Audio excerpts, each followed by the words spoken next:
Let's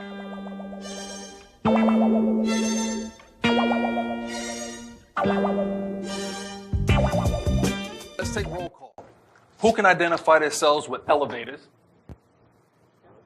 With the elevator, yes. Who can identify themselves with stairs? Nothing can stop me. I'm all the way up. Versus elevators. I like that. I like that. So I was excited tonight to get here to do this speech. I was sitting in my living room watching TV one night, relaxing, doing what I normally don't do ever. I'm married, so that should tell y'all something. My daughter's running around the house. She's doing her thing. She's running around the house trying to avoid going to bed as she usually does. And she comes jumping in my lap, 2 knees. Now, any man in here that has kids knows what it's like for a child to jump in their lap with 2 knees. So I wiped the tears away. And she proceeded to ask me a question. She says, "Dad, are we bankrupt?" Bankrupt? I guess she heard it from a commercial or something, Lending Tree or one of them crazy commercials, I don't know. So I said, "No, baby, we are not bankrupt. No. Daddy went through too much to get bankrupt. We ain't bankrupt." But that question sat on my mind for a little while, and it made me think, like, I can actually say I'm not bankrupt. Because at one point in my life, I was claiming bankruptcy every Friday. Every Friday. I owned a business. I owed people. I had a car. I owed people. I had credit cards. I owed people. So when paycheck came, it went to everybody else but me. Mm-hmm. Thank you. So thinking about me being bankrupt, I was like, I fought so much in my life not to be bankrupt, like to where I am today, far from a millionaire, but I'm 100 here, I'm doing okay, my bills get paid on time. So as I'm thinking, now, I thought back to 2008, I was working security for this job. So at one time in my life, I walked hand in hand with billionaires. Billionaires. The same billionaires that actually decide our entertainment at night. The same movie theaters we go to, I know the people that own it. What we watch on TV, I know the people that own it. I was hand in hand and I walked with these people. They had, there was 3 generations. There was a grandfather who created the business. There was his daughter who took over the business, and then her children who lived off the business. That should tell you something. One of the children, to protect the innocent, we're going to call him Elevators. Elevators. He had everything. There was nothing he worked for. He had everything. He said, "Mom, I want a entertainment business."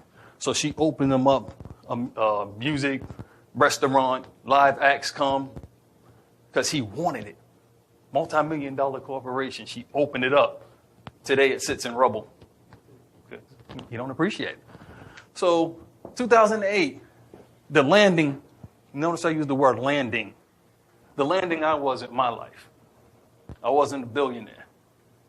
So this kid, he had everything. He had BMWs and Aston Martins. And his favorite was a Mercedes S-Class. $100,000 vehicle. So he takes me outside. "Bill, come on, man.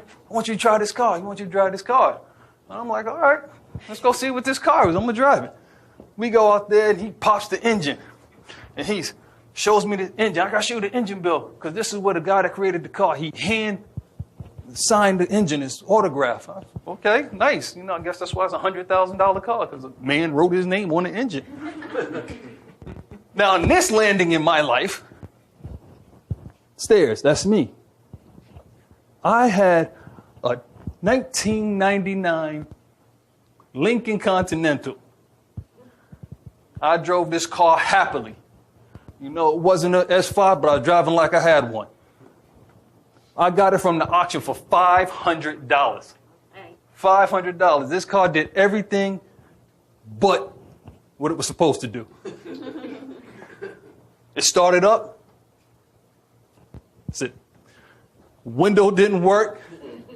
The gas needle didn't work. The speedometer didn't work. I was waiting for the police to pull me over so they could say, you know how fast you was going?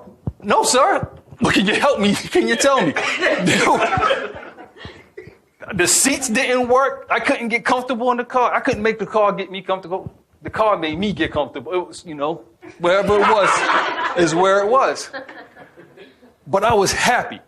I was happy at that landing in my life because I actually worked for that $500 to get that $500 car, to enjoy that $500 car, to get me to the job where the billionaires worked. I love that landing. As we proceeded to go outside, he gives me the keys. No, I'm sorry, he didn't give me the keys. I'm lying. This is when that push button came into play, that push to start. It erupted the world when that came into play. So he gets in the car and he, go ahead, push the button. And this, to me, it was brand new. I'd never seen that. So I'm in there. All right, Bill, go ahead, man. Let's take off. It's a nice car. It's fast. It's beautiful. It's the fastest thing they ever made. I'm like, all right, I believe you. So I'm driving in the parking lot. Oh, Bill, hit the gas, man. I know it's fast, man. Me and the other guy, his friend, another millionaire, we race up and down 495 at night. I know it's fast. Okay, I believe you, elevators. I believe you. This is nice. It's the top of the line. I know it's fast. So I go and I hit the gas a little bit. Boom. I got up to 40 miles an hour in a parking lot. Come on, Bill, go get it. Come on, you can punch it. Watch. You'll get pinned to the seat when you hit it. Do you understand where I am in my life? What you mean? Listen, if I crash this car, there is no way I can help you pay for it. You will be stuck with $100,000 of twisted metal. There's nothing I can do for you. I barely could afford to probably put the air in the tires in this car. That car was so high maintenance, like you want to roll it around a parking lot with 700 other cars and not care what would happen. That's because you're elevators. So what I mean by elevators, I mean you got on the lower level of life, you got in the box, you pushed the button, and you got from ground 0 to floor 80 and never seen anything. You never stopped. You don't know what it is. Me, I started in the basement and I ran up the stairs. Every landing, I got a chance to stop. I could look out a window, figure it out. I think I can make it to the next level. I get up the next level. All right, you just cruising on up. You're not stopping. But here's the funny part. When life throws you some scissors, or puts a banana on the stairwell, you can fall. On the stairs of life, you can fall, but you can land back on that landing that you came up. You know where you are here. I know what I did to get back up. I can get back to where I wanted to. If you cut the elevator cord, there's no stopping. You actually go to the bottom faster than you get to the top. I'm Bill Mallory, and that is my speech. Thank you so much.